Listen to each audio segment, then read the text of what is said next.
jogador que não entrou em campo em uma final continental por motivos políticos e pelo medo de atentarem contra a sua vida. Eu sei que essa história pode parecer um tanto quanto exagerada e absurda para falar de uma simples partida de futebol, mas ela aconteceu de verdade. Eu sou o João Gabriel, estudante de jornalismo, e hoje eu vim te contar do dia que o Mkhitaryan não entrou em campo pela final da Europa League e o que isso diz sobre a relação do futebol com a geopolítica. Vem descobrir. Henrikh Mkhitaryan, um jogador armênio de 37 anos que atualmente joga na Inter de Milão da Itália. Ele possui muita rodagem pela Europa e pelo futebol como um todo.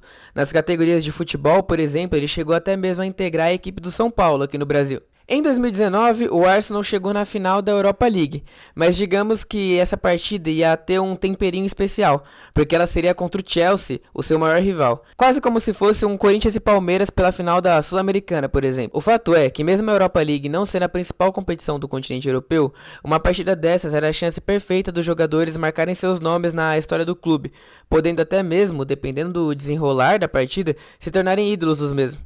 Igual você tem a chance de se tornar meu ídolo e do pessoal do Por Fora das Quatro Linhas, seguindo, curtindo e comentando nesse vídeo aqui, hein? Dá essa moral. Mas voltando pro jogo, tem um problema aqui. Ficou decidido que a partida seria disputada em jogo único e campo neutro, e decidiram que seria realizada no Estádio Olímpico de Baku, no Azerbaijão. A questão aqui é que o Azerbaijão e a Armênia, o país do Mkhitaryan, possuem um conflito que dura há mais de décadas, basicamente desde o fim da União Soviética.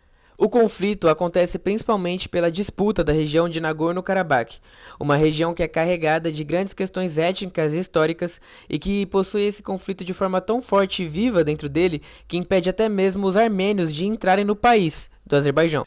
Essa crise diplomática fez com que o jogador dos Gunners optasse por nem viajar com a equipe para a final. A UEFA chegou a conversar com a Federação do Azerbaijão, que garantiu que o atleta estaria seguro para a realização da partida, mas não foi o suficiente. Enquanto isso, Mkhitaryan e sua família foram bem sinceros e claros nas suas declarações.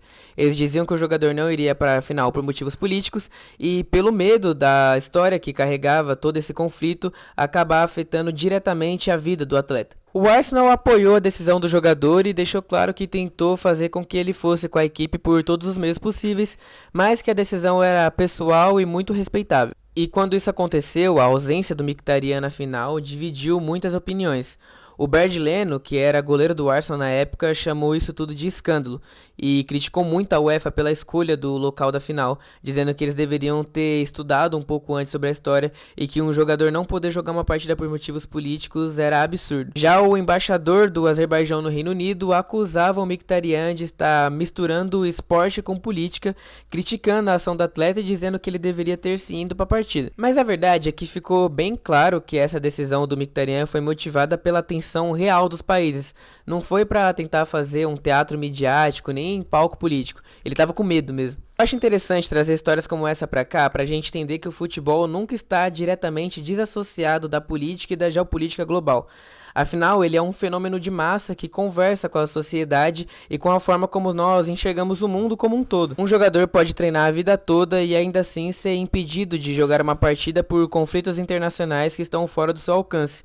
Um lembrete de que o futebol está sim localizado no mundo real, com fronteiras, preconceitos e muitas coisas a serem superadas. Eu particularmente acho muito importante que atletas como um todo se posicionem sim politicamente, e eu falo isso não só da forma geopolítica, que foi o caso que aconteceu, mas também, por exemplo, quando o Vinícius Júnior se posiciona contra o racismo, quando o Bellerin fala muito sobre o combate à homofobia.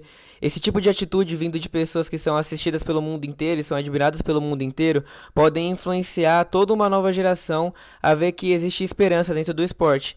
E eu acho que todo mundo aqui quer um pouco disso. Todas essas histórias que ultrapassam os 90 minutos de campo deixam claro um questionamento que fica a cada ano mais claro e mais evidente. Será que futebol e política não se misturam mesmo?